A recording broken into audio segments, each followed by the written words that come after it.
Сёння Крывошынскі псіханеўралагічны дом-інтэрнат для састарэлых і інвалідаў. А яшчэ 2 гады таму тут размяшчалася амбулаторыя участковай бальніцы. Установа была не запатрабавана і на ўзроўні абласной выканаўчай улады вырашылі змяніць яе профіль.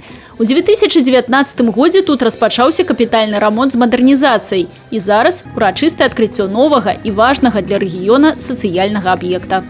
Мы открываем 91-й дом-интернат. Это действительно дома, где люди живут. Здесь созданы комфортные условия, максимально приближенные к домашним. Здесь обеспечен круглосуточный уход и, самое главное, тоже медицинский контроль за состоянием их здоровья. Вот на 2020 год из бюджета на содержание вот этих домов-интернатов, 90 домов-интернатов, 224 миллиона рублей. Если посмотреть, то в среднем на одного проживающего в год государство расходует 12 тысяч рублей.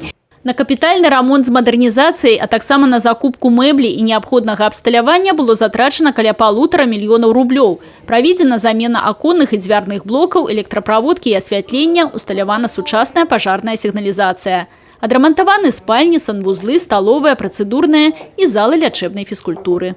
На данном этапе у нас уже появились первые проживающие в нашем доме-интернате. И мы не останавливаемся на этом, потому что мощность нашего интерната рассчитана на 110 проживающих. Если будет такое количество проживающих, то работу получат в нашем доме-интернате более 80 человек.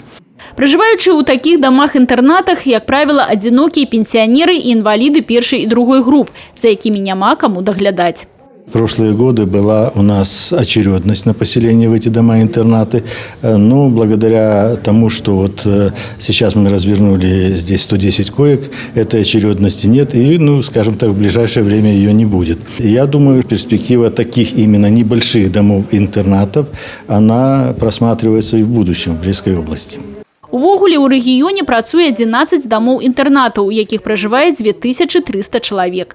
У апошнія гады значна палепшана матэрыяльная база і ўмовы пражывання ў такіх установах. Завершана рэканструкцыя комплекса будынкаў у Кобрынскім доме-інтэрнаце, праведзены капітальны рамонт з мадэрнізацыяй жылых карпусоў у Косаўскім, Дамачаўскім і Пінскім дамах-інтэрнатах. Алена Ракуць, Людмила Салдзіна, Миколай Руцкі, тэлерадыёкампанія «Брест».